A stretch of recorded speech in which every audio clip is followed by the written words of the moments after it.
Good afternoon. Welcome to 2019, the year of progress in accessory dwelling unit finance innovation. I'm Robert Liberty. I'm the director of the Urban Sustainability Accelerator at Portland State University. You should know this session is being recorded for later viewing. Until recently, if you wanted to purchase a $400,000 home, you needed an $80,000 down payment. But if you wanted to build a $150,000 ADU, you needed $150,000 in cash. To meet this challenge, the majority of accessory dwelling units were financed by refinancing your home, or what is the equivalent, a home equity line of credit or savings. A smaller number of ADUs were financed in whole or part with construction loans, if you know what those are, interim financing until there's permanent financing, personal loans, and credit cards. And these latter options have high interest rates. Another form of contribution, but not in financing, is sweat equity, which is a way of reducing the total cost of the ADU so that the limited access to capital you do have would be adequate. But several financing options have come online this year to reduce the financial barrier to entry for homeowners who wish to build an ADU. This session will feature a panel of lenders who will describe some of the latest innovations in accessory dwelling unit financing. We're grateful for their participation, but of course, we're not making any product endorsements. We will hear from them without interruption, take questions for all the presenters after the last presentation. Now, after our first three presenters are here with us, we'll have two presenters joining us from California, Jack Woodruff from Unison and Steve Dietz from United Dweller. Steve spent 6 hours in LAX last night trying to get here on two planes that weren't suitable for flying, so he's been able to adapt, and they will be participating on screen and will join us for questions and answers. Each presenter has 10 or 15 minutes to make their presentation, which will allow us about 20 minutes for questions and answers at the end. I'm going to provide a warning to the presenters when they have 5 minutes left, 2 minutes left, and then when I come up to the microphone and they've gone on too long, I will say this: please give them a warm round of applause. So they will be given the hook in a most gentle and pleasant fashion. So we've changed the order a little bit. We were going to begin with Larry Ellifritz of Consolidated Community Credit Union. Can we call up his PowerPoint? Larry, please welcome him.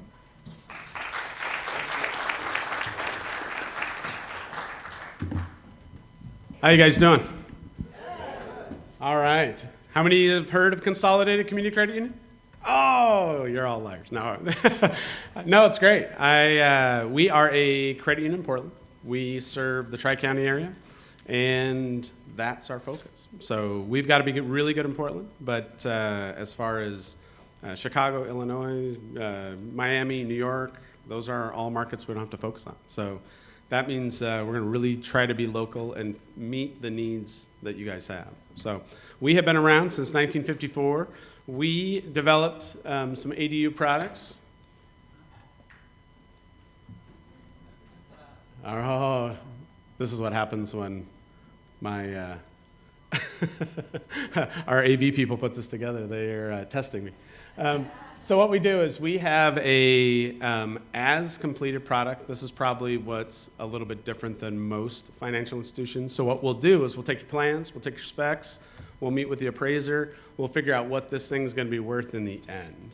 And so it ends up being a second mortgage, but it's a basically what's the value at the end. We'll lend 90% of that. We also have a program that we will lend 100% of it if you are in a CDFI area, which is a community development financial institution. So they have reinvestment districts. So those are areas that they want folks like you to build in. So you can, if your income is 80% of the area median income, or you're in a reinvestment district, then you can get a loan for the 100%, and that's up to $200,000. So that's one of our really popular products.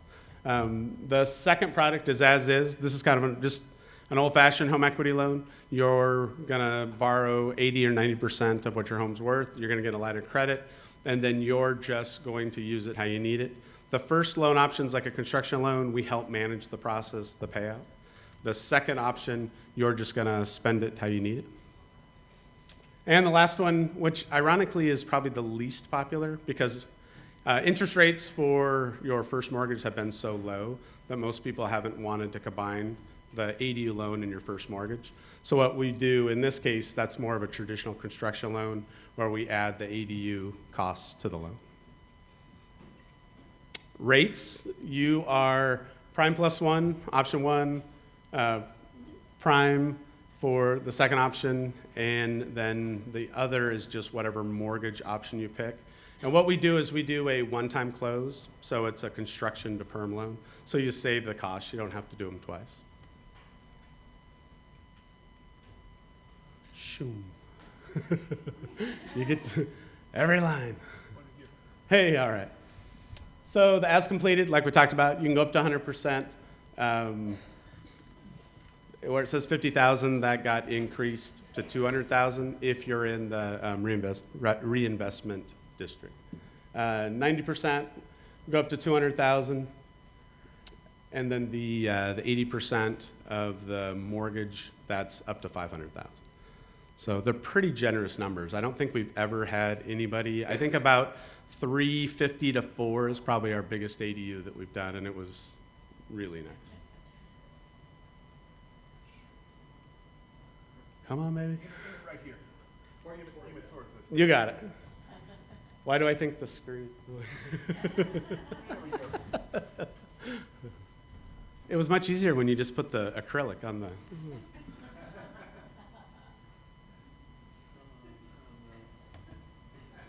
And one more time. All right.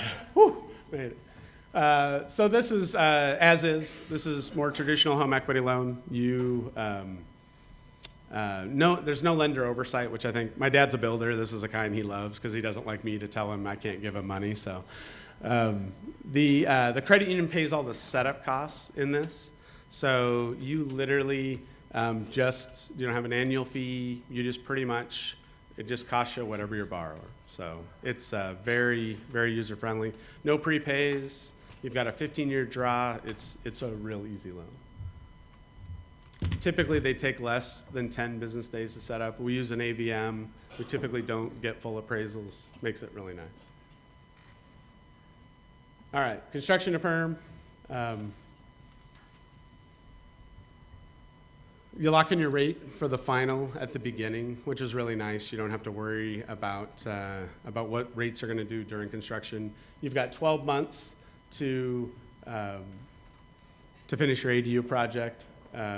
Typically, you have interest-only payments during construction, so that helps as far as the cost and cash flow.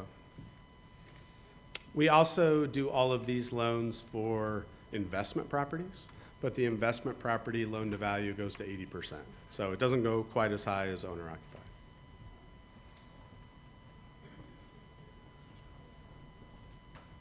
Shameless plug? Okay. So we're a credit union, been around for about, since 1954, so almost 60 years. We're local, everything gets underwritten locally. We hold all these loans in our portfolio. We're very excited. We've done 19 of these loans this year, so that's, it's been a little niche product. We're, a smaller financial institution, so these things mean a lot more to us. If I'm big institution, probably 19 loans, I'd probably be fired. They'd be like, you need to do more. But it's something that we realize not all life fits in that box, so these have been great products. Generally, very loyal members, folks that have banked with us for a long time. So I tried to go through about as quick as I could. I don't know how I'm doing on time. Lots of time. Okay. I won't just talk to talk, but I'll. If you have questions, if there's things you want to talk about, be sure let me know. The one thing that I think Skylar, we were talking about, the biggest mistake people make when it comes to financing is they can't get a loan, so they start with their money, and then they get about halfway through, and then they come see us and say, okay, now can you bail us out? And what's really tricky when you're a lender is all those things, improvements that happen to the property, those are now potential mechanics liens. And so as a lender, now you've got to sort out what was paid, what was not paid, do you have lien releases? All of this becomes really complicated. So I always try to recommend don't start your project and hope you're going to figure a way to get it paid. That order of operations is really critical. And if you come and talk to us up front, we generally can build a path for you, and then you'll have an avenue to get it done, as opposed to having a half-finished ADU in your backyard for 6 months. Most common we see are basement conversions and the standalone garages that get converted to living. Those are kind of our most common. Yeah. We're going to hold questions till the end. Oh, okay. Robert's just bailing me out. No, I'm done. Yeah, what we do is you'll give us your plans and specs on what you want to build, and then we sit down with the appraiser, and then they look at what you have in a house, what you want to build, and then what does that do to the value. I can tell you on some of the prefab ADUs, it's been about 40, maybe 50% at best in the value which it's added. So sometimes those numbers can be tricky. All right. Thank you very much. Thank you. Yeah. Good afternoon, everyone. Thank you for hanging in there with us, after lunch especially. Let's see. So I think I want to do we have to change the order of the presentations to Hacienda.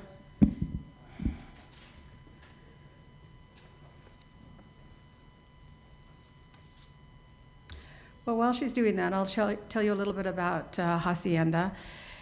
We actually are a lender now. A few months ago, we officially started a lending program. We started off in the early 90s as an affordable housing developer, in an attempt to address the poor housing conditions in the Northeast Portland neighborhood of Cully. Our first project was known as the Galaxy Apartments, a notorious 178 unit apartment complex that was pretty crime infested at the time, in the late 80s, early 90s. Since then, we have expanded our housing portfolio. We have developed 9 properties and have a pipeline of new projects and redevelopments that we are working on. Probably the most famous folks may have heard about in the Portland area is the former Sugar Shack strip club in the Cully neighborhood, which we have demolished, and we are hoping to redevelop as a reborn Las Adelitas. In addition to housing, we also provide wraparound services for our residents and economic development and business entrepreneurship services for the broader Portland community as well as residents of Cully. So I'm here to talk about our Equity First Affordable Small Homes project. And I wanted to just, let's see, I want to make sure I have that. Oh, here it is. And I'm going to test this out a little bit. There we go. Say next slide. We're having a little trouble with the technology, so if you just say next slide. Next slide. Got it. Thank you. Okay, so want to talk about our partners, which clearly include folks like Craft 3, who very early on in the year gathered with us to talk about getting this program started. And also our collaborative includes not only Hacienda, but also PCRI, Rose, CDC, Verde and Verde Bills, the National Association of Minority Contractors here in Portland, Salazar Architects has been helping us with our design. Mile Memorial Trust provided us with a critical grant to help us plan this project in 2019 with the goal of implementing it in 2020. And then, of course, Portland State University. Next slide. So here, I wanted to give you some context as to why we initially got involved in this project. So we gathered as a group to review the findings of a Portland State University study that evaluated the City of Portland's ADU Systems Development Charges Program. And quickly, like the rest of us, discovered that the major beneficiaries of the system development charge waivers were upper income, white, middle class folks, and some in gentrifying neighborhoods and some in upper income neighborhoods. And so we really felt strongly that there was a real strong lack of inclusiveness in the ADU market for the population that we all work with. And so we gathered as culturally specific organizations to work on some goals to try to stabilize and build wealth, increase the supply of affordable rental housing, and create economic opportunities for minority and women-owned businesses. Next slide. So the Equity First Affordable Small Homes is a scalable and replicable ADU construction and financing model that engages our community of homeowners to create 10 new affordable rental housing units in the Portland gentrified neighborhoods of Cully, Lentz, and inner north and northeast neighborhoods. Our goal is to work with homeowners to create ADU units that will target rental families earning 60% of the median family income. We are designing and coordinating the construction of a 527 square foot, one bedroom home for less than $130,000. And another goal is to provide education and advocacy for the public sector around the critical investment in this new affordable and cost-effective housing approach. We also want to deliver economic benefits to minority and women-owned businesses through development of workforce, job opportunities, and training. Next slide. So wanted to talk about what the model features. Again, we want to work with homeowners who are earning less than 100% of AMI, serve renters with incomes of 60% of AMI. We are anticipating that we will need to include long-term affordability for those rental ADU units. Our goal is around 10 to 15 years. And we also want to provide something that's rather unique, and as part of this is a wraparound services around not only helping to coordinate the financing and the design and the construction, but we also want to help the homeowner with the tenant selection and also the property management. I think we're really well connected in that regard because we are, as a collaborative, working with other nonprofit groups that provide these services and already have established relationships with homeowners from these communities. Next slide.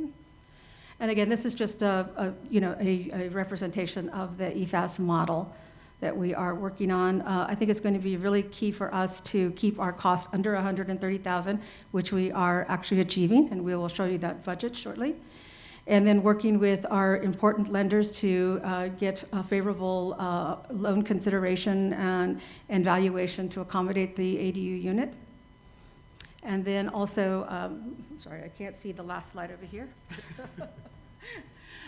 Again, working with our public funders to make sure that they are involved and help us with the investment in the subsidizing the affordable rental housing unit. Next slide. And this is our budget. And we have tested out the construction costs. We did end up analyzing the different forms of approaches that we could take to constructing an ADU unit, and we considered manufactured housing, modular housing, and stick-built. And in the end, the stick-built housing actually did end up being the more affordable and also provided us with the flexibility we needed to accommodate the variety of sites that we may end up with.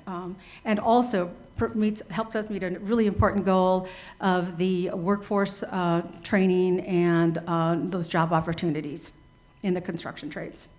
So as you can see, when we did analyze the costs for a kind of a typical ADU unit at 527 square feet, this is for a one-bedroom unit, we came in at about $97,000. So it met our goal, our very early goal of developing an ADU for under $100,000. And then we added in 5% contingency, utility and excavation costs, permits and appraisals, and we zeroed out the SDCs because of course we'll go after waivers, and then included a developer fee so that we can continue to replicate this program into the future. So total cost came in under our budget of $130,000. And we feel like this is very conservative because this is basically for one unit. If we are able to achieve construction of multiple units in a particular neighborhood, we're hoping that we can achieve a little bit of economy of scale on the construction end. Funding sources that we're looking at. We're looking to our partners again, like Craft 3 and Consolidated, to help us with some debt financing. And we are looking for affordability subsidy in the range of about $66,000 to $70,000. We are going to be going after energy funding as well to help us further reduce the construction costs. And then you'll see up at the very top right here the debt financing assumptions that we made for a studio and 1-bedroom and 2-bedroom unit, I believe. So you can see from and I'm just going to focus on the 1-bedroom, that based on the 60% AMI rent minus expenses, minus some modest payment to the homeowners, and a funding income available for debt service, that a 1-bedroom would incur a debt of about $55,000. So these are the assumptions that we're going with right now, and we are testing them out throughout the planning of this project, and they are bearing out for us. Next slide. And this is just an example of the 1-bedroom unit design that we've developed. And again, this is 527 square feet. Homeowners will be able to make some modifications of the unit, but we're basically going to maintain this footprint so that we don't incur, too much excessive costs unless the homeowner is able to, afford additional costs. Next slide. And again, this is just a rendering. Very modest, but very livable. We've looked at a lot of ADU units and toured a lot of ADU units, and just found them really, really livable. Okay, next slide. Again, another rendering in detail. And the next slide. And then here we are. So we're going to, again, plan to implement this ADU pilot project, the Equity First, in 2020. And at this point, what we're working on is focus groups with homeowners from these communities. We're going to start with the Hacienda community in the Cully neighborhood, and we're hoping to have our first homeowner focus group in December.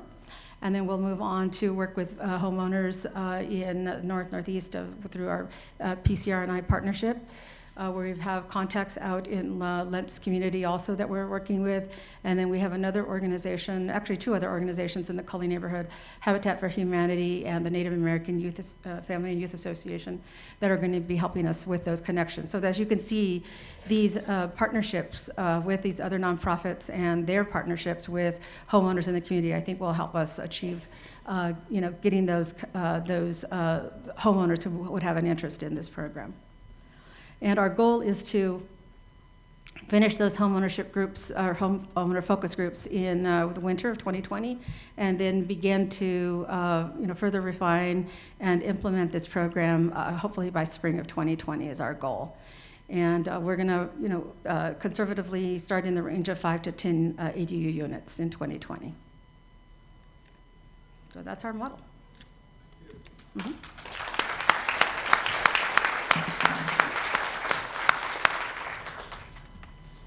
Podium feels very official.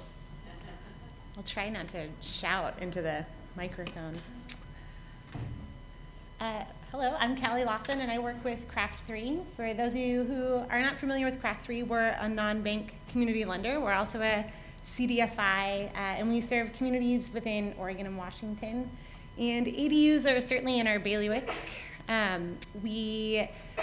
mission is to strengthen resilience and both ecological, and so we see ADUs as certainly a pathway to increase housing stock and support affordable housing long term. So we're really happy to be here, and thanks for having us. Next slide, please. Oh, or not. Oh, there we go. ADUs. So we recently launched our ADU pilot, which right now is a standalone loan product offering that we plan and hope will be coupled in with some deeper initiatives around affordable housing with EFASH and other groups both here in Oregon, eventually in Washington. Right now, the standalone loan product is really meant to support homeowner stabilization and increasing the housing stock. It is kind of in the vein of a home equity loan, if you will. We're doing deed of trust, so it's secured through a mortgage. We're doing owner occupied right now.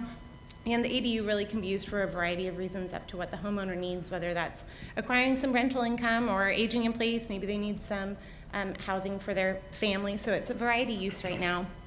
And as we couple in with other programs and continue our conversations, that will become more refined as the program dictates to support affordable housing. Okay, so here's what we're offering right now, and true to most pilots, our loan has even changed a bit since we provided these slides to Robert in response to feedback and what the community right now in Portland is looking for. So this slide even, albeit 5 days old, is a bit outdated, so you'll have to excuse me on that. We recently increased our maximum loan amount from the $150,000 to $250,000 for qualified applicants, so we can support a wider range of what homeowners are looking for in constructing their ADUs. That could be either attached, detached conversions, garage conversions in the basement. Our maximum term is 20 years right now. And then we also recently got approval to lower our interest rates by 50 basis points. So our rates as of right now are 649, or for homeowners who are under 100% area median income in the Portland area, we drop that by 100 basis points and it'll be at 549. Something a little unique to our loan products across the board on the consumer lending is they're not risk-based priced, so they're not based on your credit score. Everybody gets the same interest rates. And then just by the basis of how our business strategy works, as capital becomes available to us, one of our levers really is interest rates. So as ADUs become more prominent and our partnerships grow, we might be able to change these interest rates around to support affordability. We have a 1% origination fee, and then if we get an appraisal, the appraisal costs would be a fee as well, though we don't have any restrictions right now on when we get appraisals. It's a little bit of an untraditional, if you will, home equity loan. We plan to work with homeowners doing the disbursements to their contractors, and during that period of time, we'll do stage disbursements and waive the first payments until construction is complete and a renter is in. Next slide. Thank you. One of the questions we often get at Craft 3 is about our underwriting criteria. At Craft 3, we certainly think that checkbox lending can be a barrier to accessing capital. And despite that, I get a little nervous putting certain numbers up there because they could be, don't get sold on any one number, I guess is what I'm saying. But I think it's important for us to highlight what type of lending we're prepared to do as our pilot comes around and we get some more applicants and hopefully some projects soon. We have experience working with homeowners through home improvements on our consumer lending right now that are in a low income or very low income status in the home. And so we have some experience playing in some of these areas. So what we're prepared to do, but probably not in combination to balance out the risk, is work with higher debt-to-income ratios or lower household incomes or variety of income sources, whether that be seasonal or maybe untraditional. We're also open to doing higher loan-to-values than a traditional lender, which we put up 120%, but it really bases on what the project is, what type of valuation sources we can get right now, and of course the homeowner's long-term intention with both their property and the EDU. We're also willing to go behind a second lien and into a third lien position if the circumstances call for it, especially if the homeowner has a first and maybe a small second that they got to do some immediate home improvements when they got into the home. And then we're also, of course, open to working with borrowers who have had some past derogatory credit issues. I think that that's one thing that we do well at Craft 3 and that we want to continue bringing our experience to with our ADU loan pilot program is understanding really the interplay of all of these attributes for our homeowners so we can assess their ability to repay in an unconventional way and hopefully be able to get some ADUs on the ground. We also plan to consider the use of the ADU in our underwriting, which of course would influence the capacity specifically. Long-term, we hope that our loan program is also enveloped into these services like with EFASH, where there's some wraparound services for the homeowner, both through the construction process, which we know can be pretty complex, but also through the tenanting services. the more support the homeowner has in tenanting and understanding the property management, the more likely and comfortable we as a lender will be in considering that income and being able to hopefully say yes to more loans. Okay.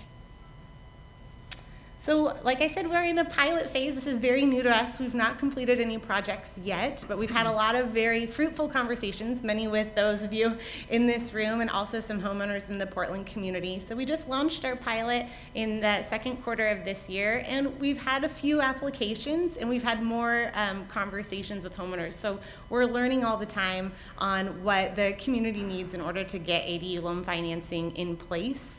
And so we're also exploring and open to feedback on what homeowners need, and we're exploring additional subsidies so we can try to make it as affordable as possible. Okay.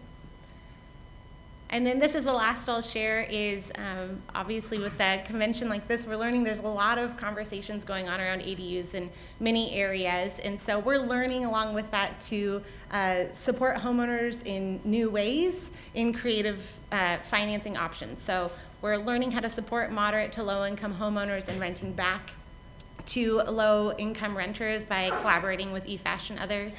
And then we're also considering some alternative financing parameters that can fit alongside those deeper initiatives for affordable housing. So we're learning about extending our terms, if deferred payments somehow play a role in our financing, co-investing on value gains, co-financing with others, and of course leveraging some capital to apply to interest rates so it can be more affordable.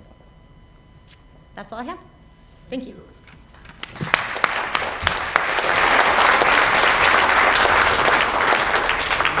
Excellent behavior. I haven't even gotten to the 2-minute warning. So now we're going to go and bring in Jack Woodruff from Unison.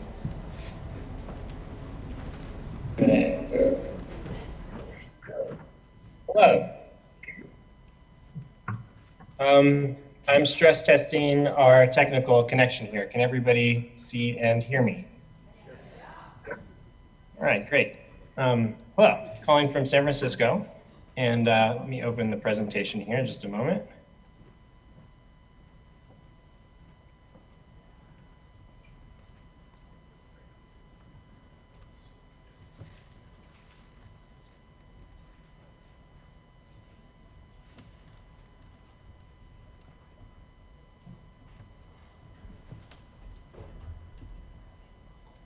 All right, can everyone see this pretty slideshow?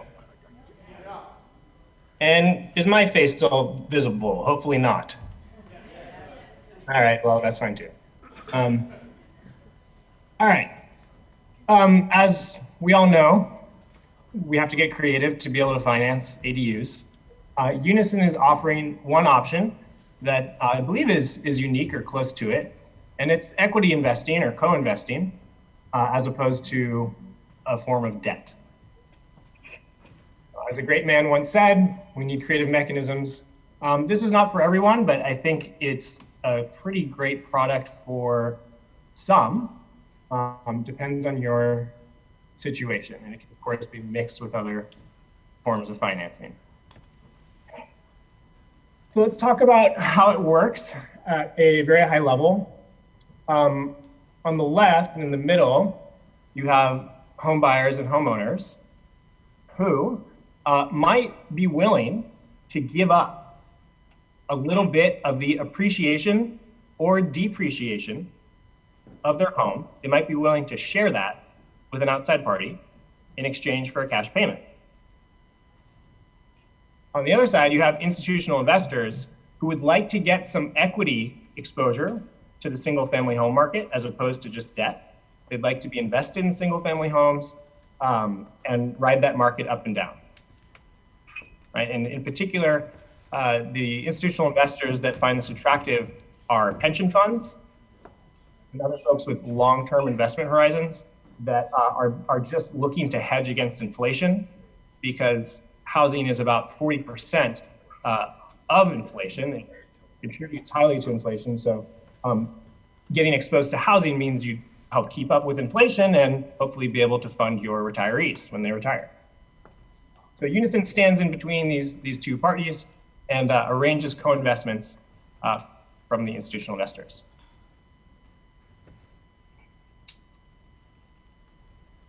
As I said, Unison shares in the ups and the downs.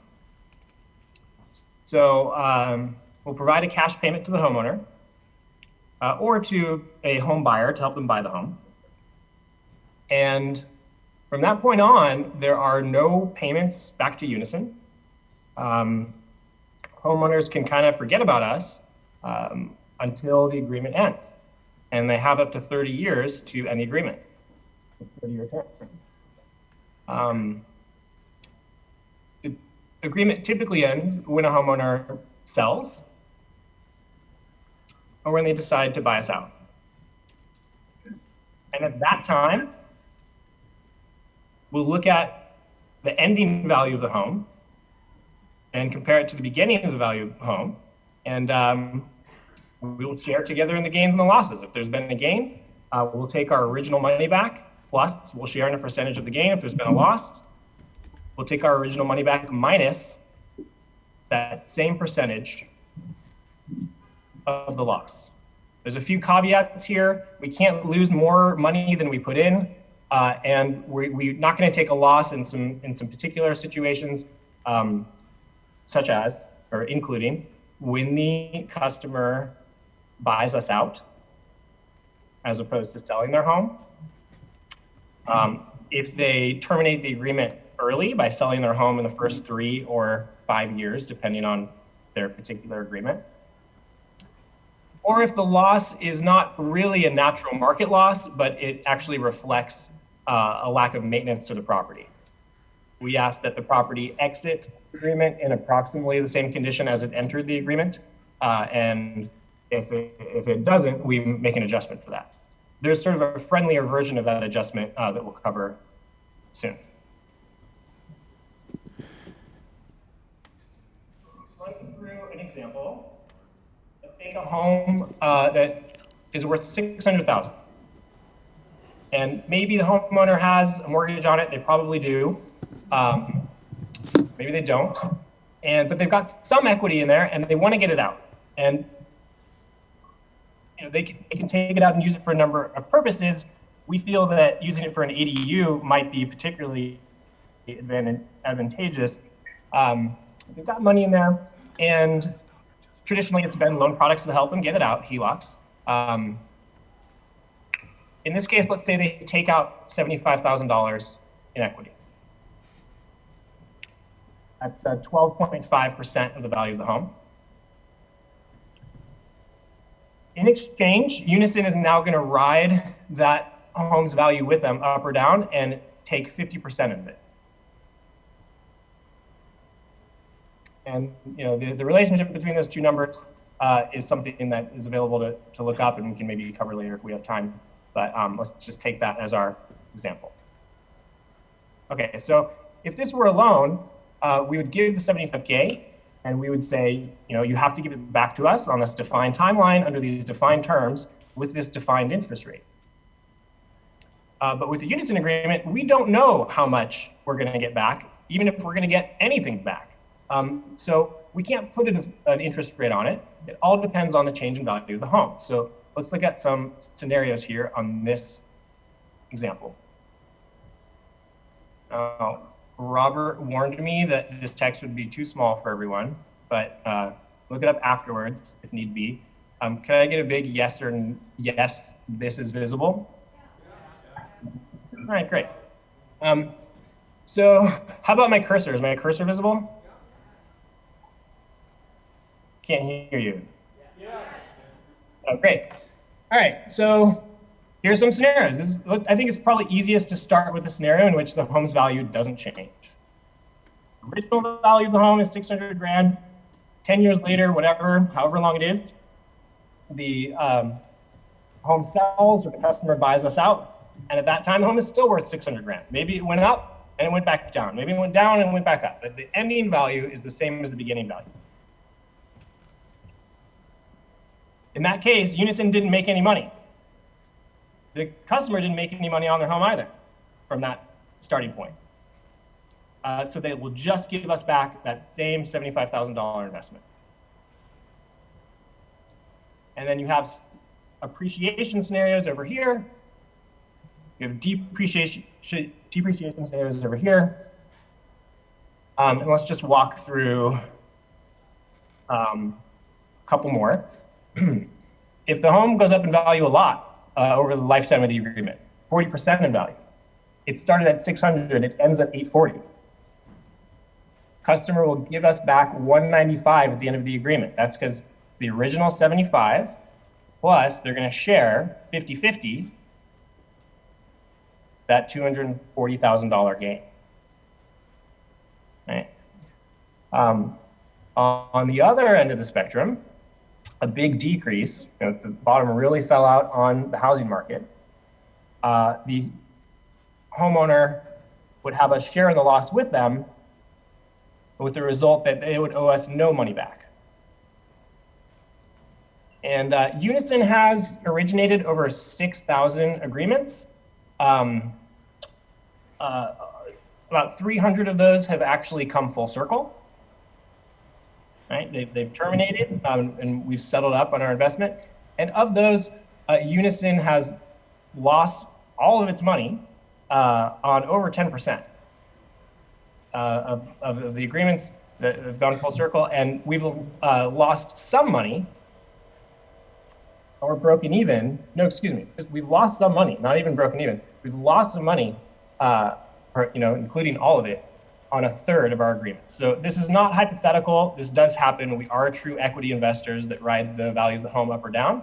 The institutional investors feel that it's worth it to get exposure to a broad portfolio of homes. They might lose on some homes, but do well overall, and do well in the long run. So you as a consumer are thinking about this thing on the other end, and sort of thinking about your preference for paying interest now or sharing in your home's change in value in the future, what you think your home's value is going to do. It's a whole different way of thinking about financing when you're dealing with equity versus debt. So you might be wondering, if Unison shares in my home's value going up, what happens when my home value goes up because I added an ADU? Is Unison going to share in that? The answer is we do not. We have an adjustment called the Remodeling Adjustment, which, in brief, considers the fact that some of the quote-unquote appreciation in a home might not be natural appreciation at all. It might be due to your equity contribution to the capital improvement portion of the property, as opposed to just the land. We assess the value. We have an independent appraiser hired through an appraisal management company assess the value of the improvements at the time of termination, and we just subtract that value from the ending value of the home. So the market value of the home at the end, we'll just subtract the value of your improvements, so effectively won't share in value of your improvement. So what this means with ADUs is you can take equity out of your home, you can put it right back in, and we'll actually get into that in a further example here. I'm going to skip over this is more detail on the remodeling adjustment for later. Here's another example, and this is specific to financing ADUs with Unison. Jack? Yes. 5-minute warning. Thank you. That's perfect. These are easy numbers here. These are big numbers, but chosen to be easy. There's a lot of assumptions here. I encourage you to, if you're interested in this topic, to look through this afterwards. But if your home's worth $1 million to start, and you assume on average it's going to appreciate 3.9% a year, which is the last 30 years of home value appreciation according to Case-Shiller nationally. And let's say you liquidate 15% of that million, because your ADU costs $150K, and you're going to finance it entirely with a Unison co-investment. Well, in that case, Unison would take 60% of the change in value, up or down, Now, you didn't just take your unison co-investment and blow it on a vacation to the Bahamas. You created an ADU, and that ADU gives you a rental stream, whether that's realized in a cash payment or it's implicit in utility value of living there. But let's say you rent it out to make it explicit. These are kind of commensurate numbers here. The rent is $2,500 a month. You're increasing the rent year on year on average at the same rate that the property itself increases in value, 3.9%. Deduct 10% off the top of that rental income for maintenance, and your net income on the rent is $2,250. Hope you're with me so far. What I'm trying to get at here is, if you look at this investment over time, year 1, year 4, year 8, year 10, when you factor in that Unison doesn't touch the value of your ADU, right? So you put the value of the ADU into the home, and we don't share in that, so you keep that, and you're keeping the rental stream from renting out that ADU. Even assuming that the home appreciates at 3.9% a year, and that Unison shares in 60% of that appreciation. With the rental income and the equity that you added to your property, assuming that the ADU is worth the amount of money that it costs to build, you're actually net positive after year 1. You've got your equity from your ADU, you've got your rental income, and even when you deduct Unison share, you are net positive in year 1, and it only gets better over time. You might be wondering how this compares to a traditional debt product like a HELOC. We go back here to the assumptions. We break even with your average HELOC when appreciation is at 1.9% per year, not 3.9% a year. So, if you it's just a helpful data point, I think, in comparing the products and deciding what's right for you. Some people, myself included, feel that even though it's more expensive in the end than a HELOC, if the appreciation is this high, it's still worth it because you live all those years without making debt payments, and you get to enjoy the rental income from your ADU without turning around and sending it right back out the door to service a loan that you took out. But it's all personal preference. So these are just a couple pictures of my ADU. I live in my own basement now. I rent the upstairs, and I financed it mostly with Unison. And I was in a situation where I wasn't able to take on any additional debt or debt payments. I felt quite happy giving up a portion of my home's future appreciation in exchange for the cash payment now. Of course, the value that I've added by building my basement out here, it all stays with me. And what else can I say? Yeah, that's how and why it worked out for me. And of course, a part of my calculus was the Bay Area home values are crazy. Can they really stay this crazy? We'll find out. But even if the home value does go up, I'm only going to win alongside Unison. They're not going to get paid unless I also get paid with my home going up in value. Here's a sense of scope for where we are, what we're doing across the country. As I mentioned, over 6,000 agreements. And it remains something of a boutique-y product at this time. But we hope that it becomes a mass available option so people can choose the appropriate blend of debt and equity for home financing that works for them. Thanks.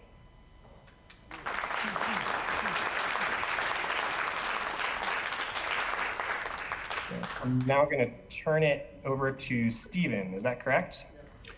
I hope so. All right. Just waiting for my screen.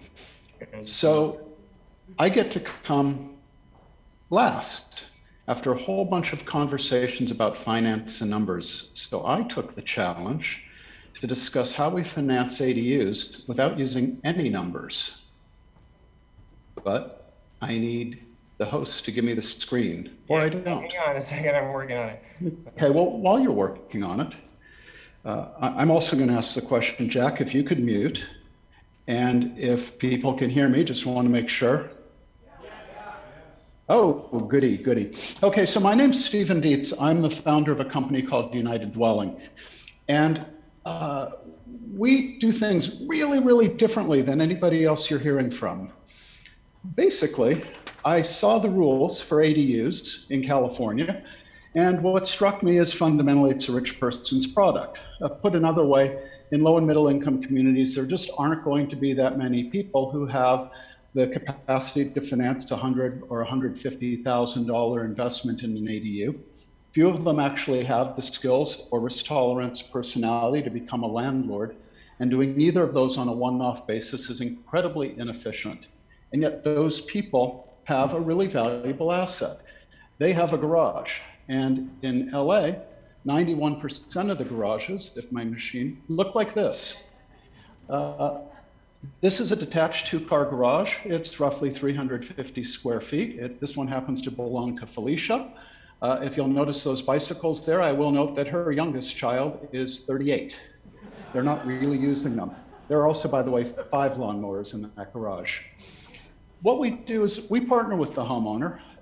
We lease the garage from them for a period of time, typically 15 years, and we turn it into an ADU that looks like this. This is an actual unit. It was the first one we built, and I will promise you it's the worst one we built. It's too small. But this is what it looks like, and we're building a bunch more now.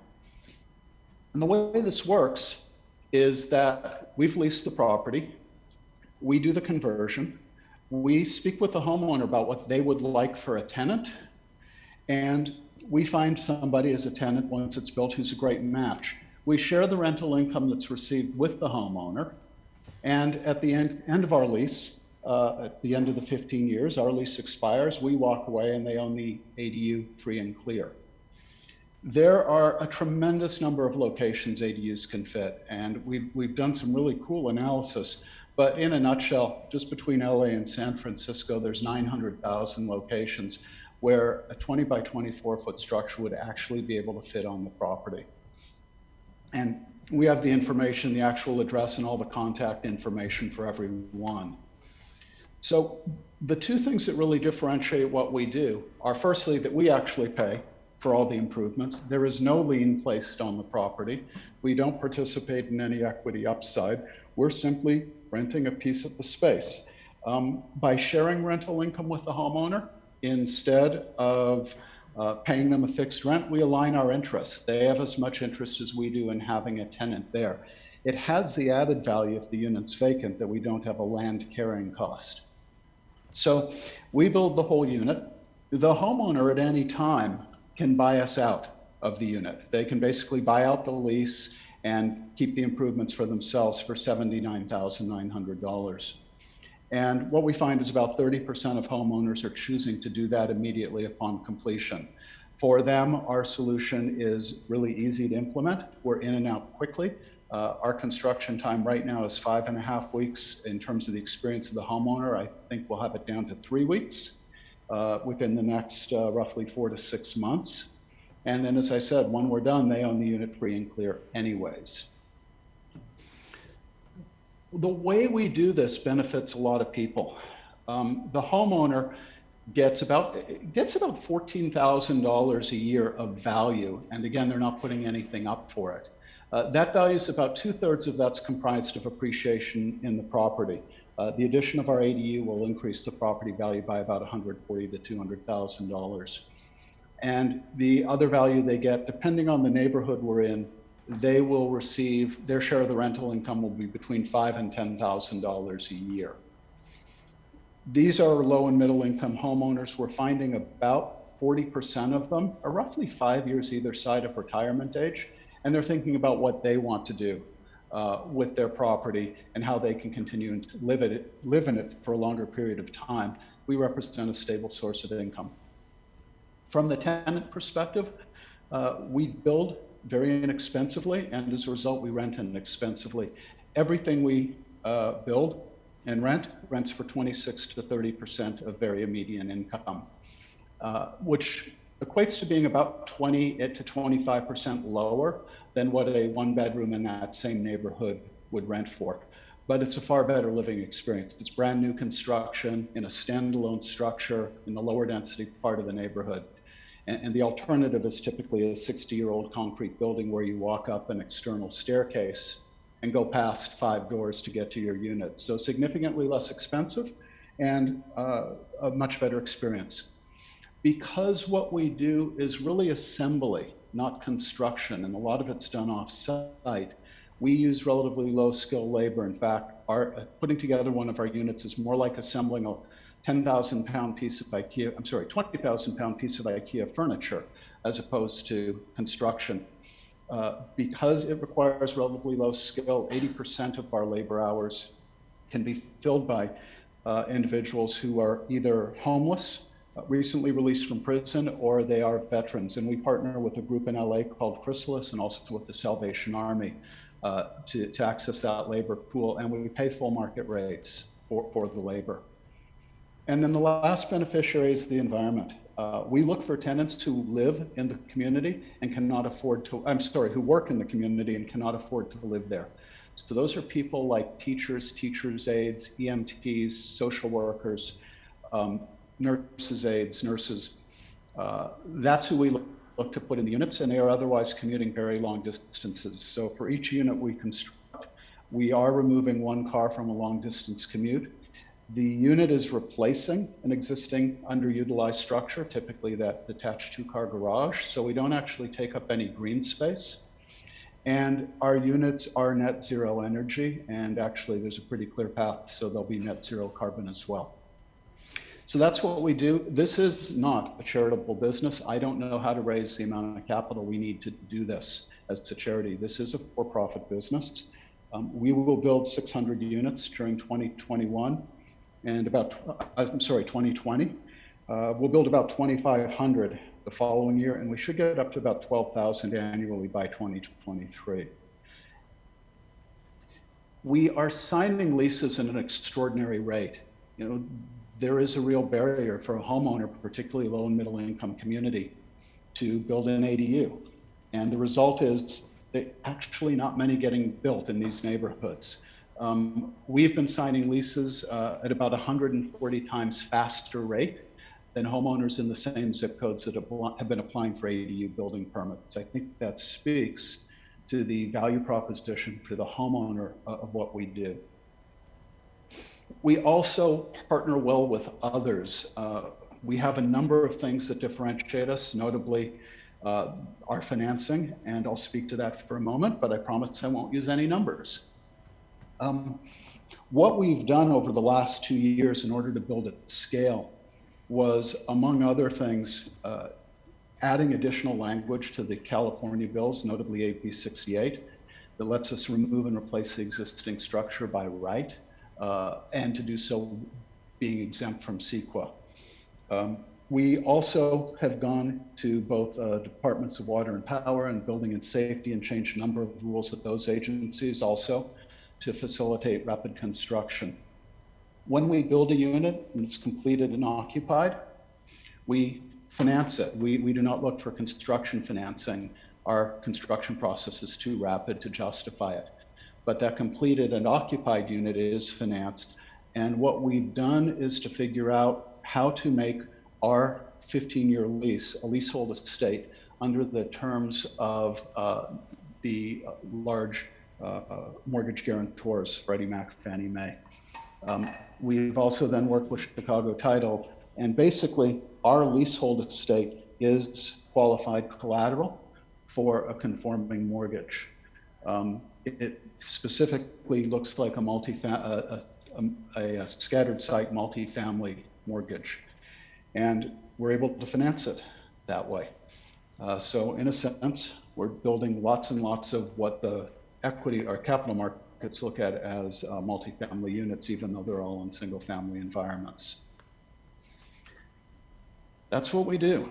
The homeowner, the only number in the deck is the homeowner can buy out the lease at any time. for $79,900. I believe I mentioned that already. About 30% of them are doing that the day it's completed.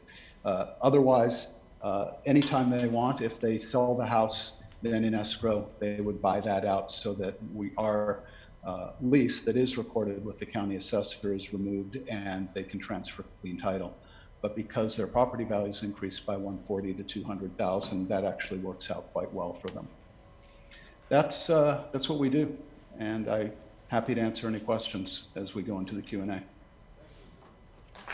Thank you. All right, we have about 25 minutes for questions and answers. I'd like to start with questions clarifying the loan products you've had or heard presented to you.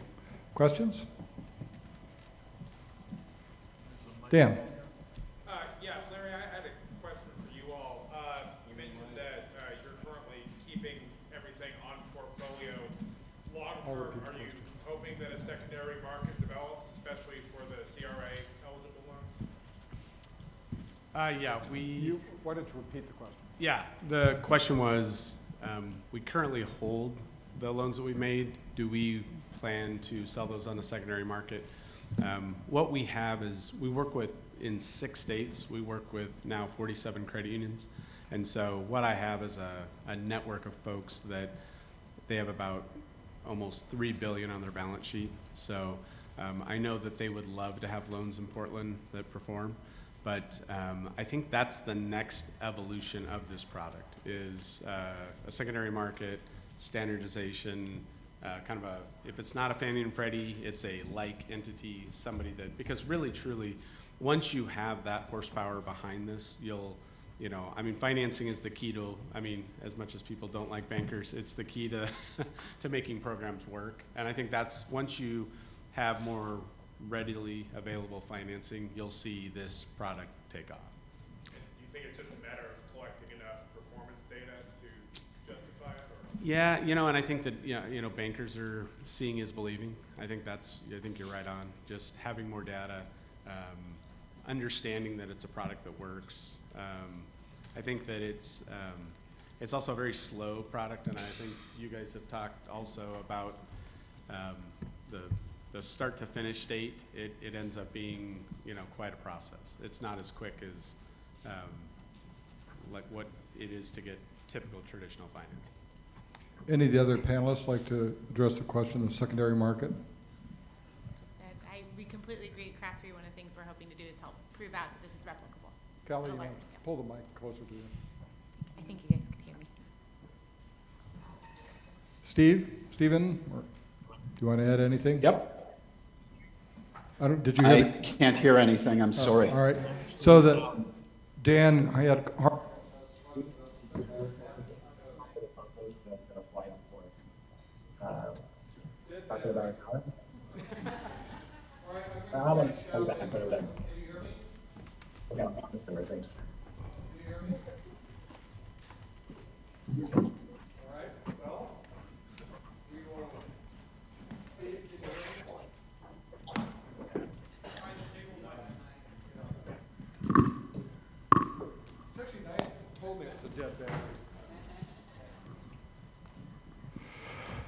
All right, the question, can you hear me now? Stephen? Okay. Yes, I do. Yeah. The question was the secondary market, and right now, Larry's credit union holds the loans, and the question is, at what point will there be enough product that it might be purchased in the secondary market? I remember early discussions in Portland, people said, I think it was someone from Craft 3, they said, well, we need to have a certain volume, and we looked around the table and said, well, what do you mean? He said, oh, $500 million. So you have any perspectives on that, either anyone else? And that question's directed to me? Well, if you wanted to add a comment, but you don't needn't feel obliged. I mean, your source of capital, I think, are a little different. I'm just asking because it's hard to hear. There's no doubt for any ADU product, that ADU-centric product, there's going to be a period of time of seasoning before the market just gets comfort that this is an asset that works. So there's firstly the passage of time, and there's going to be in order for the secondary markets or to securitize the paper. There's also going to have to be seasoning just to get time just to get enough volume. From our perspective, we'll originate about $40 million of paper during 2020, around 150 in 2021. Neither of those are large enough to be worth pursuing securitization. The following year, we should be doing about 300 million a year of paper, and that starts entering the realm of where what we do could stand alone. But we're also relatively short-term paper, although that actually is fine from the perspective of the capital markets. I think I saw another question up front and then right here. Yeah, my question was simply, who of you does work outside of Portland? And how far do you go out? Well, Craft 3 right now. Kelly? Is that also directed at me? Yeah, I think it's everybody, yes. Okay. Yeah, for United Dwelling, actually, we're starting in Los Angeles. We are not in Oregon.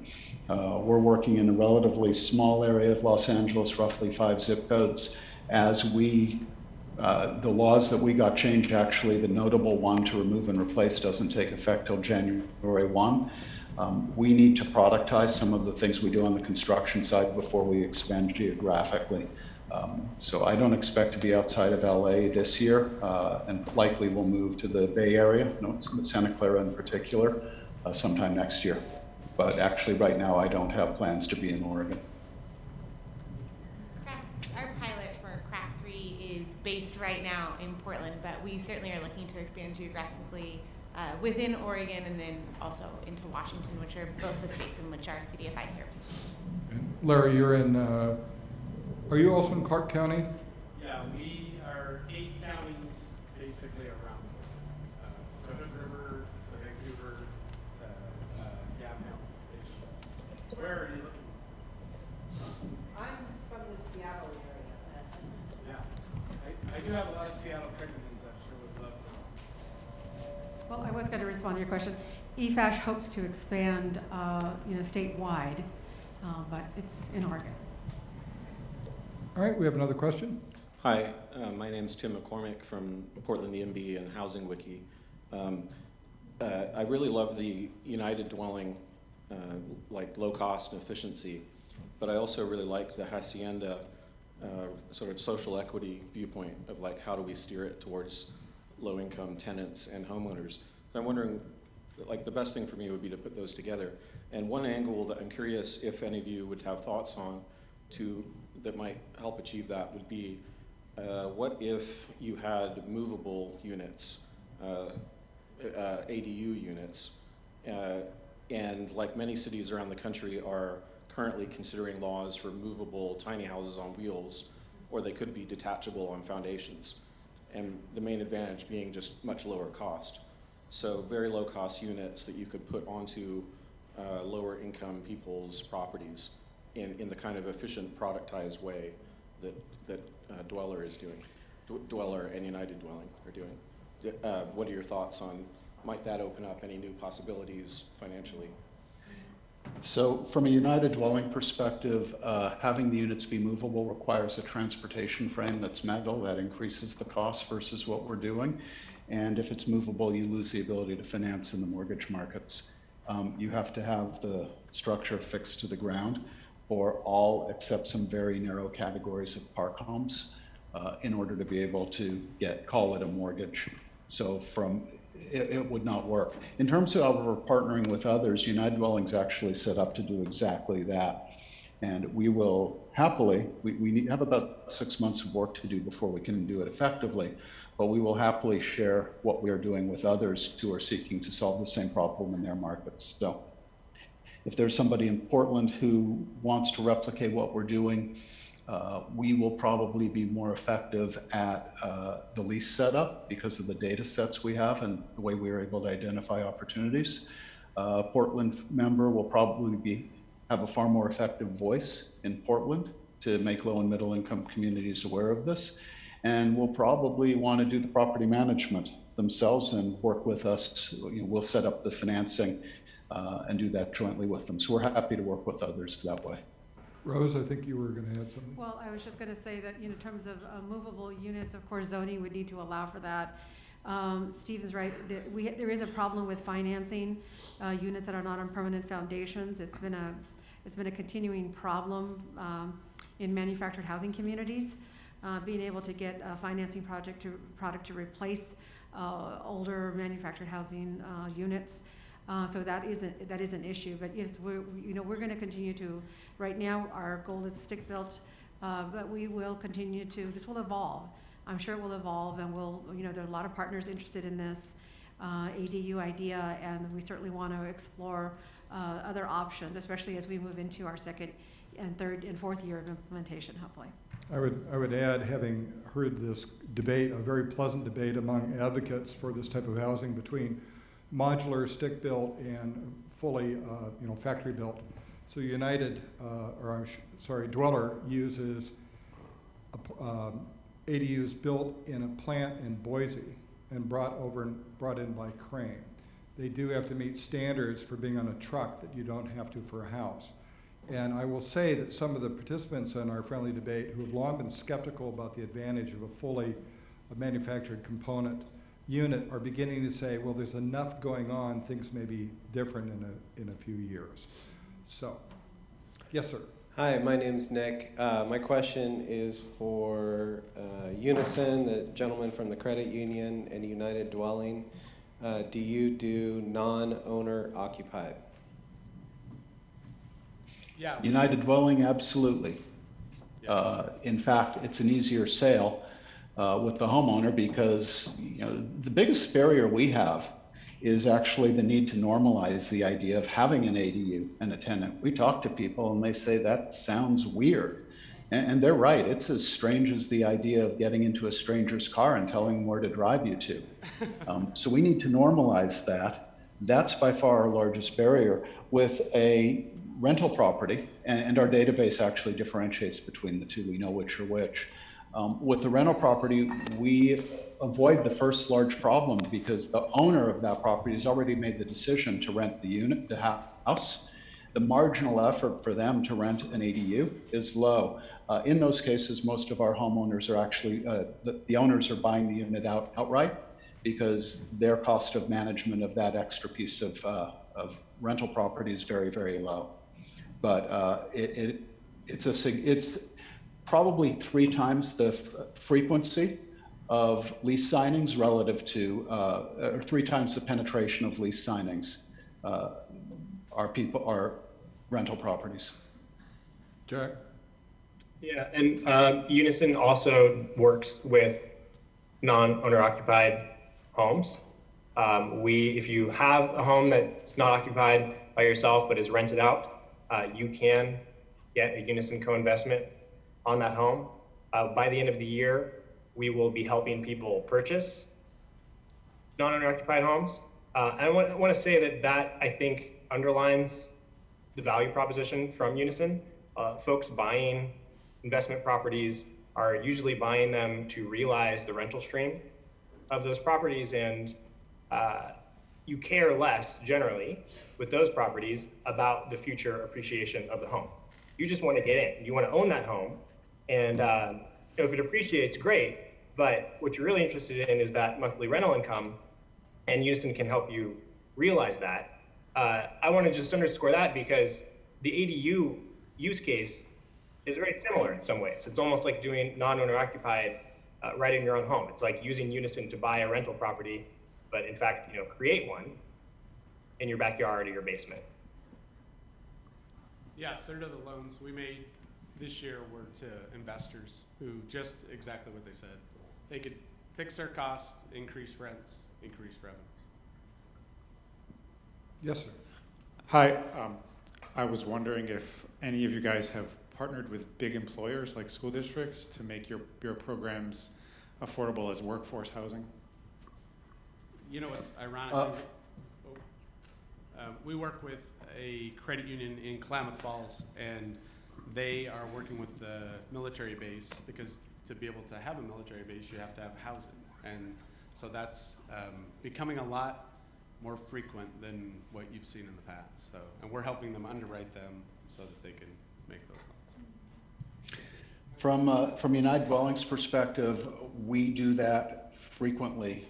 Three very quick examples. We actually partnered with a large community land trust in the Bay Area to present a proposal to one of the very large technology firms for workforce housing that would be affordable. In Los Angeles, we are in conversations with one of the very, very large hospitals. Because of the cost of housing, they find employee churn overwhelmingly driven by affordability, and yet there are 3,900 parcels where we could put an ADU located within a 1 mile walk of their facility. So we're talking to them, and the nice thing there is the pitch to the homeowner is that this very large hospital in your neighborhood and United Dwelling would like to rent your garage, turn it into a small home, and the tenant will be a nurse or other medical professional from the hospital. We also work with local schools, the public schools notably, and we'll talk to the parents at events and usually have a teacher who's at the school talk about their very long commute and how it impacts their life and their ability to stick around with the kids. Those parents definitionally live in the neighborhood, and we'll discuss would they like an ADU in their yard, and the tenant will be one of their kids' teachers. So that's actually been fairly effective for us. Yeah, and it's an idea we've kicked around, right, is allowing an employer to offer a housing benefit to their employee by means of Unison. We haven't realized it yet. Yes. Hi, a question for Rose. Thank you for your program. I know it's incredibly hard work to get those coalitions to work together to reach a social equity goal. My question is about the 10 to 15 year requirement to rent. If the family has, grandma breaks a hip and needs access to it, do you have a way for them to exit the program? All of that is in development. Is this working? Yeah, just close. Okay. We are anticipating that we are going to have those homeowners who may need to exit early, and we need to be able to be prepared for those scenarios. So it's part of what we're going to be developing very soon as we start to consult with legal advisors and figuring out that strategy. The other solution, of course, may be that if the senior is in the main home, would it make sense for that senior, for example, to move into the ADU dwelling? And so for that reason, one of the things we're considering as part of the design is to make sure that the design is also a design that will allow someone to age in place, so that that homeowner has that option of downsizing into the ADU that is already designed to accommodate an aging in place scenario. So there's going to be a lot of variability with all of that. So we're just going to wait to see what we learn from the homeowners and what they need and kind of what they anticipate in the next 5 to 10 years. The other thing I would add to that, working on the project with Rose, is that we've heard a lot of folks who are saying, I would love to rent to a family member, but I don't want to manage that thing. I want someone to pay rent. And so this, for an income qualified family member, could provide that housing in the backyard. Before you go to this gentleman first, then we'll come back to you, Stan. That's okay. Hello, my name is Gabriele Campana from New Habitat. I come from Miami, Florida. So I know it's not in your jurisdiction, maybe except Unison. We're a supplier to ADU manufacturers and construction companies, and we're trying to attack the affordable housing problem which we have in Miami, which is the worst in the US. And what groups similar to yours or you can mention, like Hacienda or something like that, that is in our area that you could recommend we contact? And I'm sorry it's not from your area, but maybe you have some thoughts on that. Thank you. None here. Yeah, I was going to say there's about 5,500 credit unions across the United States, and I'm sure there's someone in Miami who has got their toe in this water. So just give me your card, and I can do some research for you. Unison has, according to Deloitte, just did an analysis of us, 85% of the emerging market for co-investments. We do have some competitors. They mostly have shorter terms than we do. We have a 30-year term. Most of our competitors will come knocking after 10 years to collect. I'll leave it there for folks to check out for themselves. Sorry to say that I don't know any names. Oh, is Close. it close enough? I'm not familiar personally with any CDFIs in that territory, but I would recommend, if you haven't, to search them out. Lending obviously is a barrier to ADU financing, and so being able to find some organizations that may have capital sources that are willing to lend unconventionally and take some risk, but even further get to know the homeowners really well and make assessments based on their knowledge of the homeowner, not check boxes on what their DTI is or what their credit score is. It's really integral to the whole part of it. And so, CDFIs, many lenders could help, but if you haven't searched out CDFIs yet, that would be a good next step. All right. You can also check with your state housing finance agency as well. They are funding a variety of different community development organizations that are doing all kinds of fun, innovative things like EFASH. All right. In my advocacy work, I've always hoped that ADUs would open doors for home ownership for more, for people. And now with investors, now with waiving owner occupancy and investors moving into the single family market, I combined with the pressures on the housing market already, I expect home prices will actually increase, and more homes will be held in portfolios and taken off of the open market. So I wonder what your collective perspective is on the impacts, the overall impacts of waiving owner occupancy on individuals' access to ownership, socioeconomic mobility, the middle class, income disparity, and even democracy. I mean, I worry that in our run for our need for solutions, are we actually undermining our own our democracy? I'm not sure what the question was in there that we could answer. One of the things that I have seen over time with ADUs is that people are looking at starting to condoize them.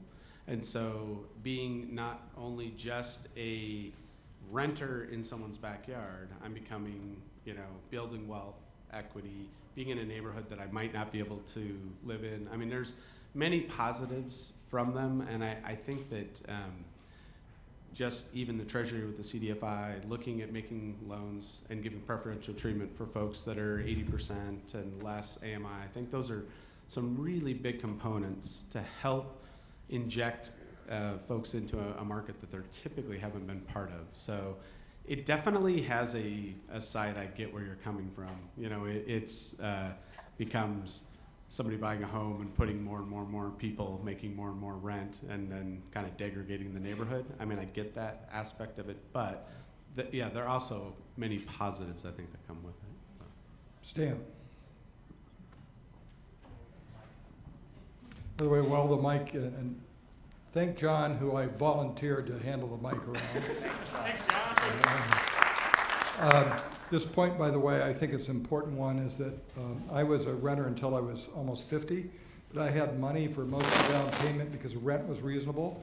But nowadays it wouldn't be possible, but I'd still have something. I'd like to know, can I buy a lease myself or have an equity investment in the ADU? Do I purchase an equity investment in the whole thing?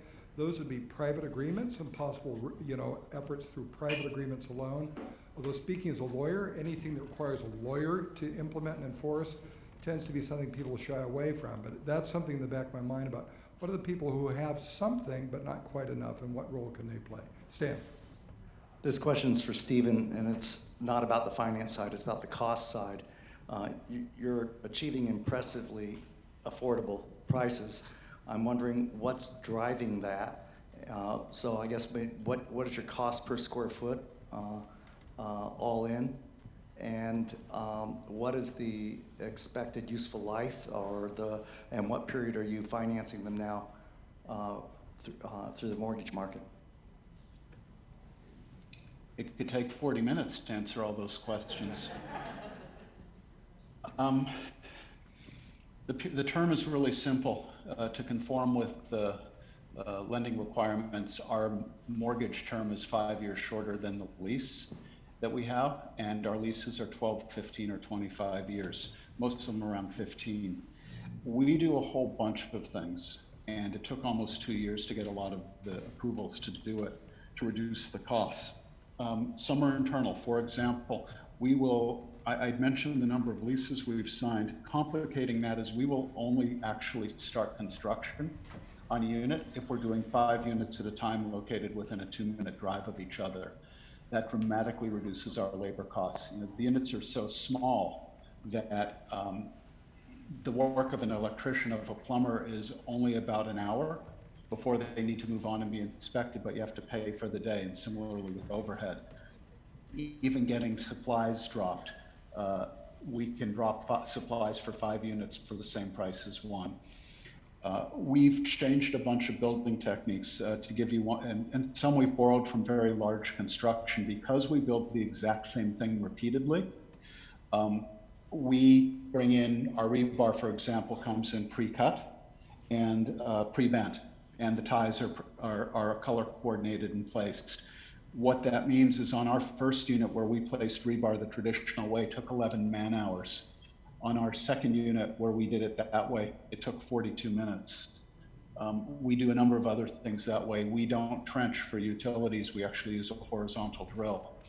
We're able to drill all the utilities for 4 units with a 2-man crew in 1 day.